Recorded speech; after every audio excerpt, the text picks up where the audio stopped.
inang pag-ibig at pananampalataya na napapa sa atin dahil kay Kristo. Paano ba yung ating gano'n? And then 2 Timothy chapter 2 verses 1 to 3.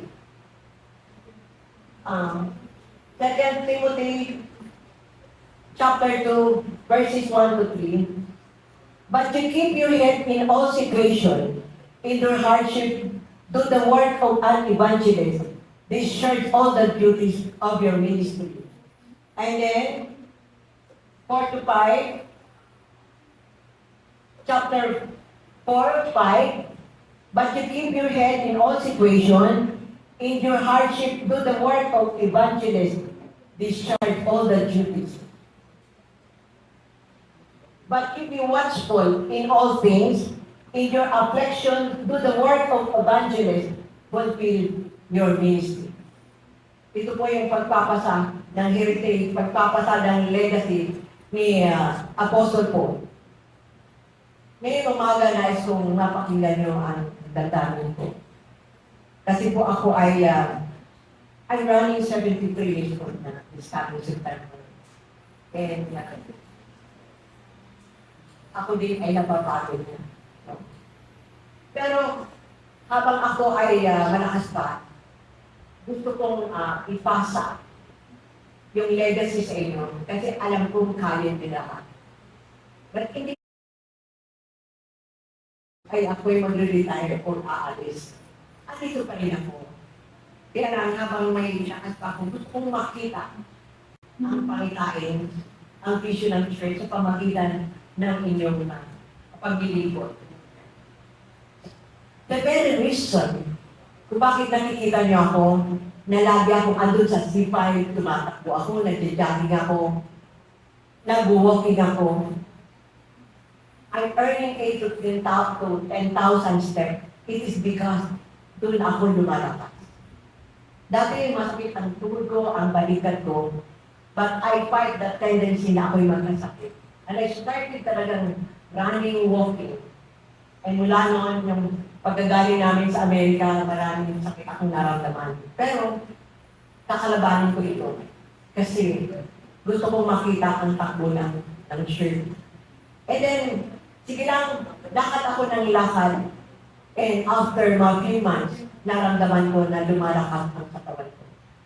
Nawala lahat ng pain sa aking balikat. Walang pain sa aking, ang tawag ito, sa mga tagiliran ko. Walang pain sa aking tuhod. At wala akong sakit at karamdaman. And malakas na kaya ko pang maglakad. Kaya ko pang umikot. Katulad ni John. Natanong ako, Pastora, ilang kilometers na? Hindi ko alam, basta 10,000 steps. At ito lumalakas ang aking tayo. So, nais kong maghabiling sa inyo na lagi kayong magkaisa at iwasan ang division at pagkakampi-kampi, mahalin natin ang ating gawain sa Panginoon. At sa ating anniversary, doon ko i-announce yung mga talagang, lahat sa inyo talaga. Yung unahin ko, andyan si Pastor Jack, andun si Pastor Rakam. May i-commission as pastor. Kaya sabi ko na, si Reg, yung iba ay i-commission as gospel teacher. No? So sa multimedia, ayun, talagang masisipag yun. And then, I'm praying for John. Kasi may disciples naman siya na tinuturoan sa music team. Parang ayaw pa. Natakot siya yung word ng pastor. No? Parang takot siya. Pero sabi ko, anak, paalagaan mo ang sarili mo. Kapag andyan ang pangalan identity that you are a pastor, maingatan ka dahil pinagkakatiwalaan ka ng Panginoon. So sa mga sandaling ito, nais ko pong sabihin sa inyo na magpatuloy tayo sa ating takbo. Maging magtapat tayo sa Panginoon na sa anumang circumstances na dumaan sa atin, do not be shaken. Do not be shaken. Immovable. In difficult situation, andyan ang Panginoon. Hindi tayo hiwalayan ng Panginoon. Amen. 100 para maabot natin yung pananagumpay. 100 pagdating ng araw na pagdating ng Panginoon para sunduin tayo, kasama tayo ng Panginoon. O kung hindi ka naging tapat, hindi ka naglingkod sa Panginoon, saan makapunta, makakasama ka kaya sa langit. So sa mga sandaling ito ay merong worship song. Ito pa yung expression ng ating pagtatapat sa Panginoon. Kaya ang sa buhay natin, kahit nahihirapan tayo sa ating mga lakad. Pero, nasaan? I invite everyone to please stand.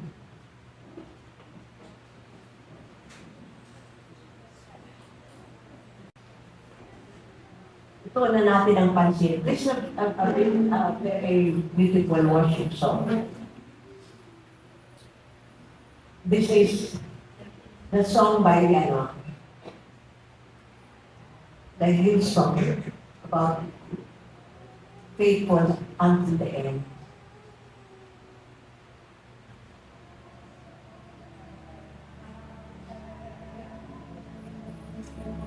Has come from your head.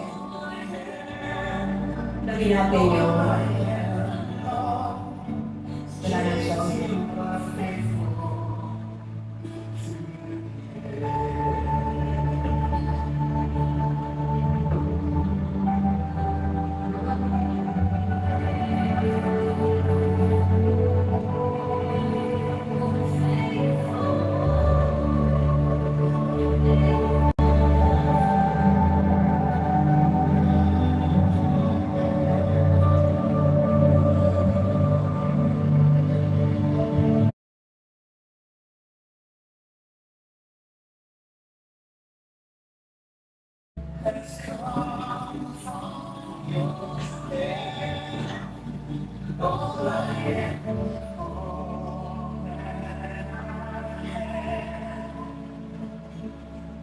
Has come from your hand. All I ever know is Jesus, you are faithful to the end.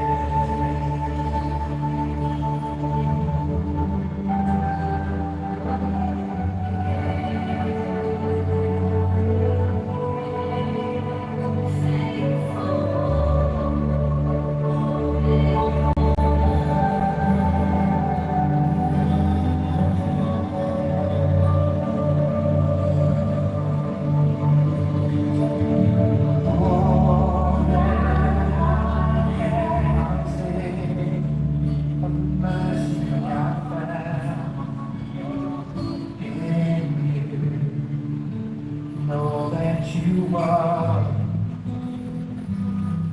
the fullness of love of me.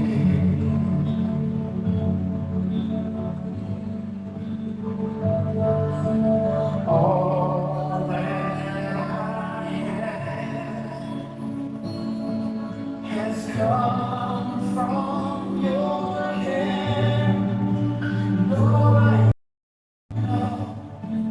Jesus, you are faithful to the end.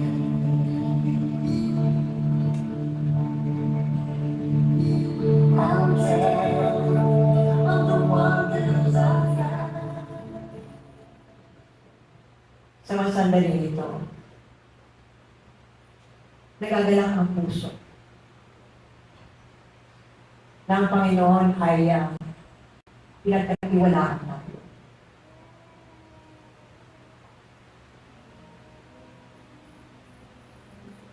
Ang nais ng Panginoon sa ating buhay.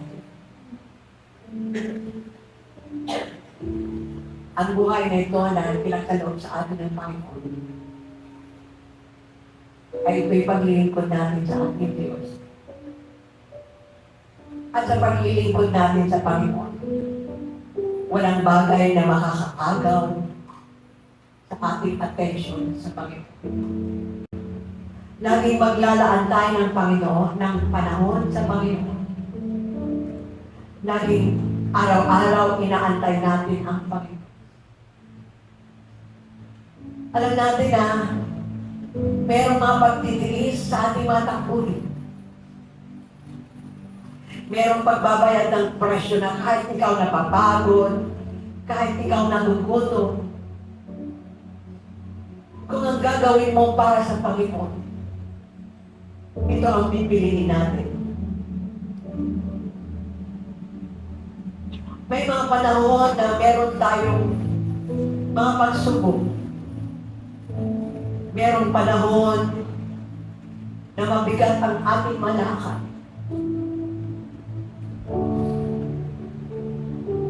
Ito ay ating pagtitiis. Pero pangako ng Panginoon, kung sino maglilingkod na may katapatan, matatapos natin ang ating takbuhin na tayo magtatagumpay. Matatapos ang takbuhin natin na tayo sasalubungin ng Panginoon. Matatapos ang takbuhin natin na tayo mamumunga. Tinawag tayo ng Panginoon dahil pinagkakatiwalaan tayo. Huwag hayaan ang pagtitiwala ng Panginoon sa atin ay mawala ng kabuluhan. Dahil naniniwala tayo na yung ating paglilingkod sa Panginoon, merong patutunguhan ito. Sa ating lakbayin, hindi natin kaya sa pamagitan ng ating lakas. Andiyan ang Panginoon that supplies us strength. Andiyan ang power of the Holy Spirit and the presence of our God. Ang ating paglilingkod sa Panginoon, makikita natin nang magbubunga ito ng katagumpayan. At habang naglalakbay tayo, huwag mong tanggapin ang anumang defeat sa iyong mga hamon. We cannot overcome. We will not be overwhelmed. We will not be overcome by any failures. Kung may mga kahiyan tayo, i-cancel out natin yan. Andiyan ang Panginoon na magpapalakas sa atin. Ituon natin yung ating mata, ang ating attention sa Panginoon. Kung ano nilalais ng Diyos para sa ating lakbayin, isang mamuhay natin. Huwag natin kalilimutan araw-araw ang ating mga ilawan. Laging puno ito ng langis. Langis kundi ito'y sinisindihan. At nakikita sa atin yung ilaw na yan is the Word of God. Iniilawan yung ating dinadaanan. Iniilawan yung ating mga isipan ng ating mga puso. Masarap maglingkod sa Panginoon kahit kung minsan may pagsubok. Sapagkat dito tayo natututo. Dito tayo nagiging malalim ang ating pagkaugat sa Panginoon. Sa ating mga ministry sa loob ng church, ating sanayin ang ating sarili para maging maayos. May pakita natin yung glory natin sa Panginoon. Paglilingkuran natin yan. Na kahit kuminsan, nagkukulang tayo sa mga bagay na material, sa bagay na financial. Pero hindi makakalimot ang Panginoon. Napagdaanan ko ang maraming challenges sa paglilingkod sa Panginoon. But I never give up. At nais ko pinapanalangin ko sa Panginoon na masigitan niyo ang pinagdaan ko sa Panginoon. Mahigitan niyo yung pananagumpay ko. Hindi ako tinatas ko sa sarili ko. Pinagtagumpay ako ng Panginoon. Iningatan ng Lord ang aking kalusugan. And I know, mahaba pa ang buhay ko na makasama ninyo. Nais kong makita ang vision ng ating issue. Alagaan natin ang mga ministries natin. Nais kong ang bawat isa ay meron maayos na relasyon. Hindi pagsimula ng division, kundi andoon, sama-sama tumutulong. Ang lugar na ito ay pinagkatiwala sa atin ng Panginoon. Maging bahay sa bahay. At naniniwala ko na mag-iilaw ito sa community. Mag-iilaw pa ito sa maraming kabataan na ma-harvest ng church na ito. Nagpapasalamat ako sa inyong mabuhay. Hindi lang ito na mararating ng church. Makikita nyo ang tagumpay. Makikita nyo ang kaayusan ng families na inyong bubuin. Father God, sa mga sandaling ito, nagpapasalamat ako sa mga kaluluwa na nilagay mo sa aking kamay. Dalangin ko, Panginoon, yung pagtitiwala mo sa aking O Diyos. Kahit hindi man mataas yung comprehension ko, pero pinagkatiwalaan mo ako, Panginoon. Hindi ka nakatingin, Panginoon, sa mga bagay na taas namin kakayanan, Panginoon. Nakatingin ka sa intention ng aming mga puso, Panginoon. Nakatingin ka, Panginoon, sa mga bagay na nais namin magtiwala ng lubusan sa iyo. At titiwala ka sa aming Panginoon na kami mag-humble sa iyong harapan at sumunod sa anumang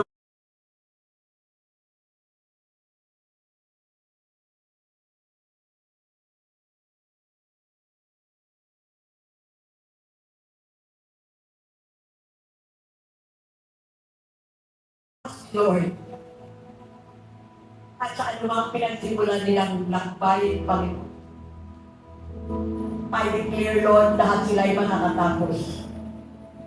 I declare, Lord, na sa iyong harapan, kapag tanungin mo sila, they will say, Lord, job well done, ang kanilang paglilingkod sa iyo. Dalangin ko nga po, Panginoon, the more increase sa iyong gawain, Panginoon, more souls will be converted and to be added in this church of God. I declare, Father God, na magkaroon sila ng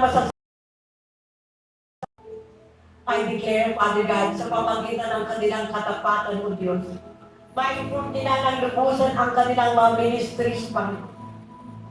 Ma-establish pa ang maraming ministries, Panginoon, na kapag ito'y mag-multiply, Panginoon, maraming pang ministries, O God, na mag-form, Panginoon, upang lahat families that represent in the church, O God, meron silang inalagaan sa iyong harapan, Panginoon. Ito yung kanilang way na paglilingkod sa iyo, Panginoon. Salamat po, O Diyos, that you will provide their needs. Pag nagtatapat sa iyo, Panginoon, hindi kailanman pinagkukulang, Panginoon. Laging bumababa ka, Panginoon, sa iyong kaharian. Upang yung mga breakthrough nila, Panginoon, ay bitawan, i-release mo sa kanila. Lord, your words in 2 Corinthians, may sinasabi ka, Panginoon, in 1 Corinthians 2:9, hindi ba namin nakikita? Hindi ba namin napapakinggan? At hindi pa nakapasok sa gitna ng aming mga puso ang lahat ng inanda mo, Panginoon, to your people na naglilingkod sa iyo. And to those who are called according to His purpose. Meron kami hinahanda, Panginoon, na glories sa iyong mga anak, Panginoon. There is a crown of righteousness na nag-aantay. Na i-declare, Father God, na sa kanilang mga puso, sa kanilang mga labi, Panginoon, sasabihin nila sa kanilang mga disciples sa susunod na generation, I have fought the good fight. I have finished the race. And I keep the faith. Dalangin ko, Panginoon, na bawat mga anak mo, Panginoon, matatapos nila ang lakbayin, Panginoon, hanggang muli sa iyong pagdating. Salamat, Panginoon, sa mga ito. Sa iyong katapatan, sa iyong kadakilaan, O Diyos. Dalangin ko, Panginoon, na sa araw-araw at doon, O Diyos, ang pag-aantay sa iyo, ang pagbaba ng glory mo, Panginoon. That they will listen and know your words sa kanilang mabuhay, Panginoon. And they will draw near to you, Father God. The more na kami lumalapit sa iyo, the more that we are converted in your words, in your spirit. Walang dahilan, Panginoon, upang kami lumayo sa iyo. Walang dahilan para di kami makapanatili sa iyo. It is because ikaw ang aming Panginoon. Ikaw ang aming tagapagligtas. Nagtatanim ka sa amin, Panginoon, ng pagkauhaw, pananabik sa iyo, Panginoon. We don't just invite the Holy Spirit na umupo sa tabi namin, but we allow the Holy Spirit to have full control of our life at to have the full residence sa aming mga puso, Panginoon.